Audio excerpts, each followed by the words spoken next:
During the mid to late 90s, Scholastics had two big successes for their young adult readers. They were Goosebumps, which I'm sure you've all heard of, and the other was a series called Animorphs. Animorphs was a series written by K.A. Applegates that at its time had a huge following, ranking number 2 right next to Goosebumps. And the series was really popular for good reason. The books had an interesting premise and dived into many themes that are pretty mature for young adult readers.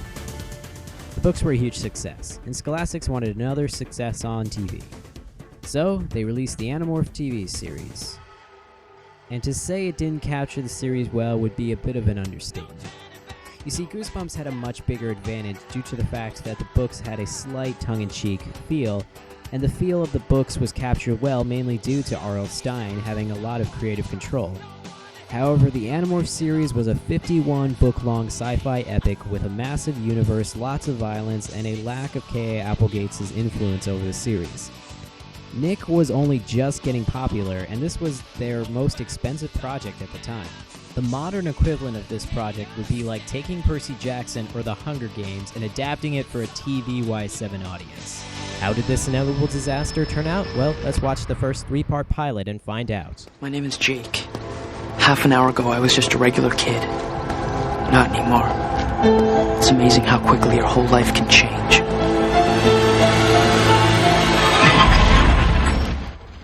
Okay, I said it was a 3-part pilot, but in truth, I'm talking about the 3 episodes that were included on the Invasion VHS tape. This episode is My Name is Jake Part 1, which mostly follows the first half of Book 1, The Invasion. Scanning enemy overlords. Surge. I'll make it to Magic. Are you dreaming again, Marco? You dare me? What do you think, Homer? So we cut to a few hours earlier, where Jake and Marco are playing the arcade game that most kids played in the 90s. Okay, wait, trackball, mouse and keypad. Congratulations, Wolf. Looks like wait, are those PlayStation icons? Alert! Alert! Please enter more coins. Wait, now it wants to insert more coins? What the hell is this? Look, I mean, I know in TV you don't really pay attention to the stuff in the background, but this just fascinates me. It's like combining video game consoles, arcade machines, and computers into one giant mess. Hey guys!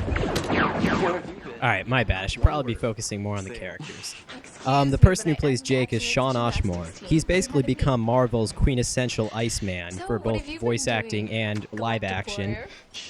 However, he's the exception. The rest of them really didn't go on to do anything, which is a shame because they do show a decent amount of effort in their acting. What's going on? That's not fair. You just got blown away. Donuts. Homer! Jake! We already paid for another 20 minutes. So Homer abruptly runs off to find the plot. He leads them to an abandoned construction site where they find that bizarre kid from the arcade, Tobias. Homer ran off here because, well, I don't know, they're for aliens. Good boy. Good boy. You're new around here, right? Look, It's blue and white at the same time, man. Look at that. Too weird. Come on.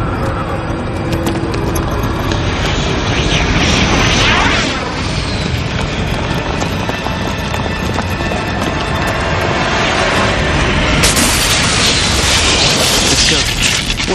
I don't think so. Oh, this man's hurt. She's right. I'm in. Huh? You're insane. Look out.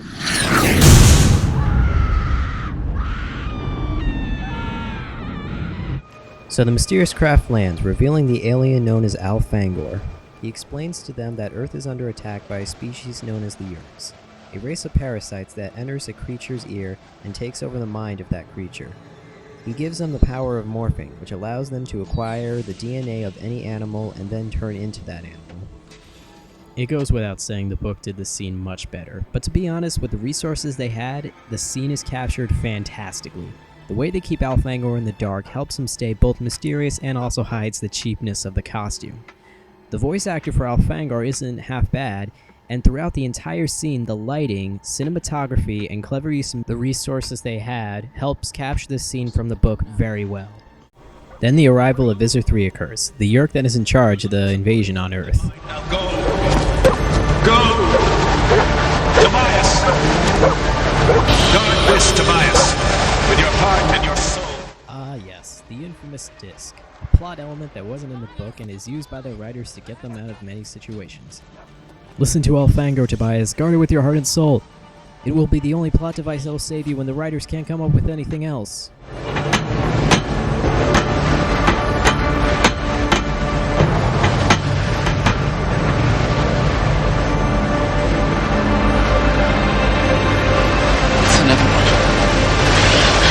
Although this one's different. You're right, Cassie. This costume's much shittier than the other one. That's Visser 3, the only Yeerk that has managed to acquire an Andalite body. By doing this, he is able to acquire the Andalite morphic technology. He demonstrates this by turning into a gigantic beast and eating Elfangor.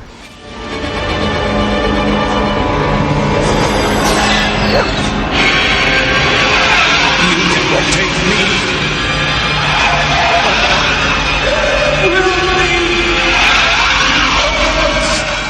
Again, I'd like to stress how great a job they did capturing the scene with the very little special effects they had to work with.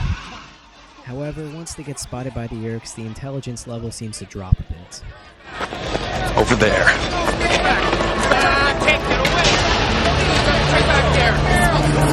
Over there! Tell Visser 3 we have a problem. Okay. Come on, check over there! Go around the back! Release the Hork-Bajir.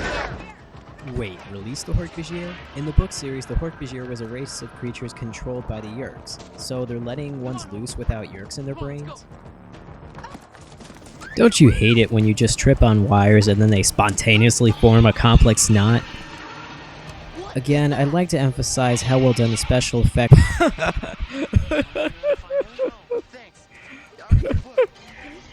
think they just downgraded to finger puppets. Hey! Hey, over here! Hey, stupid, over here! Jake, no! Come on!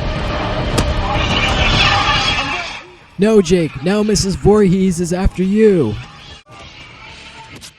Oh great, was I really complimenting the special effects a few seconds ago? You know what? I think this is an homage to Friday the 13th. Look, they even have the cliche where the victim traps himself in a hiding place instead of, I don't know, running away. So Jake reunites with Homer, while the inconfident controllers look for them. Homer, it's you. Come here. Come here. Come on. Keep looking, they have to be somewhere. We lost them in the woods. Then go after them! You! One of them is still here. Track him down or answer to Visser 3. Right. Incompetence. Ah, you see how he's scratching his leg? Believe it or not, this is a plot point. Remember it. So Jake successfully morphs into Homer without having to deal with those pesky clothes because they just magically vanish. Then Jake and Homer both run away as dogs, and he steals this guy's flashlight for some reason. The group meets up to discuss their plans for the future in the most secret of places, a school cafeteria. They come to the conclusion that they need to find the plot device, I mean disc, and that they cannot trust anyone.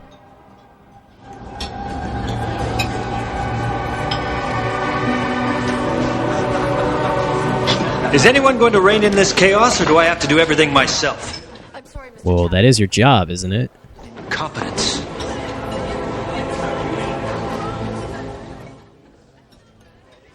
Oh no, it couldn't be, could it?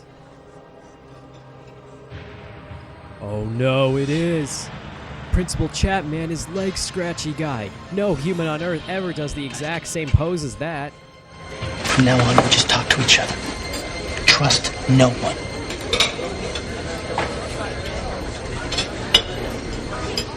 Principal Chapman's in control.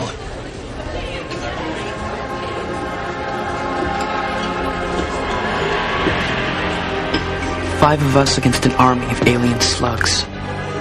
And anyone could be one of them.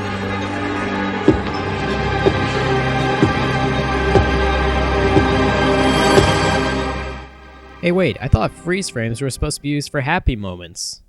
So that's the end of part 1. As I said before, part 1 mostly follows the first half of the Invasion book. However, the second half, My Name is Jake Part 2, does not follow the book at all. Part 2 opens with the same way the first episode opened, with Jake monologuing about how everything has changed. Speaking of which, didn't he say that a half an hour ago he was a regular kid? That would mean that within a half an hour he encountered Alfangor, he escaped, an entire night went by, he went to school, had lunch, got out of school, and had just enough time to casually walk down the street.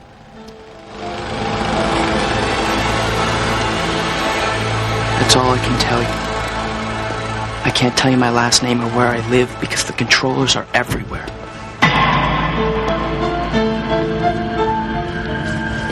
How you doing? People controlled by the Yeerks are supposed to be indistinguishable to regular humans. So are controllers just assholes in this series, or does Jake just live in doucheland? Nice day. So Jake pursues a cop car that leads him to the construction site they were at last night.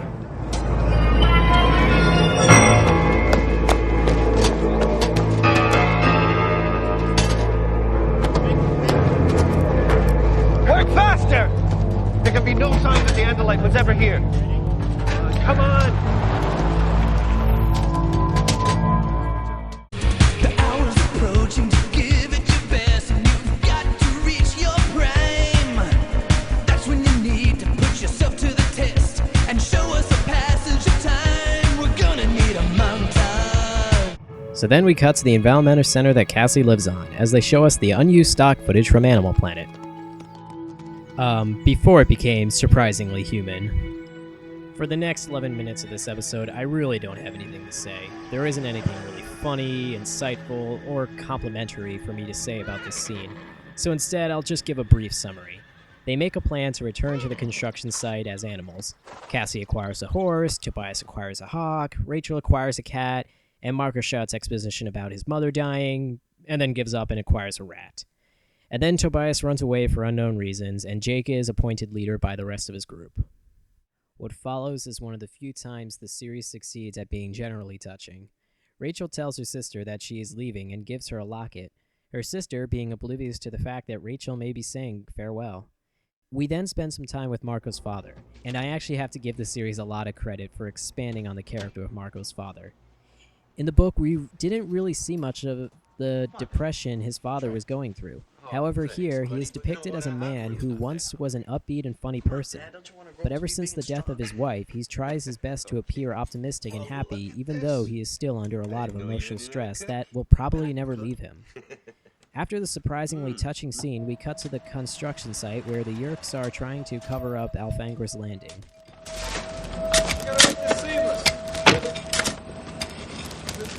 Excuse me, but am I the only one here who can see this Hork-Bajir footprint? Will somebody fill it in before it makes the front page? Okay, this goes back to my point before. The Hork-Bajirs in the book series was a race of creatures controlled by the Yeerks. So, if you're gonna let one loose without a Yeerk in its brain, why would you be surprised if it left behind remnants and would get in the way of your secret invasion? So the Animorphs try to form a distraction to get the Yeerks away from the disc.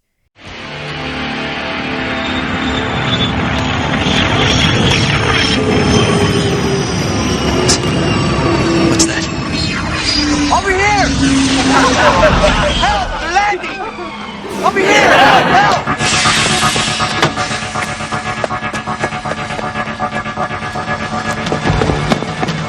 I don't see a thing!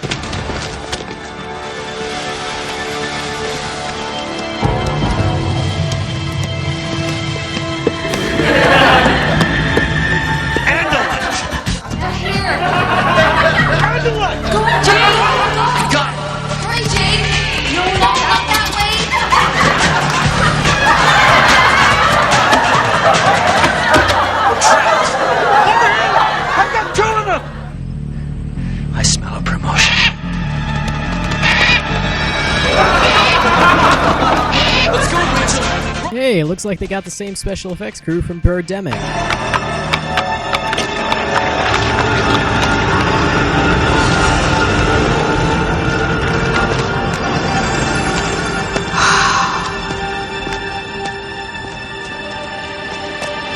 Come on, guys.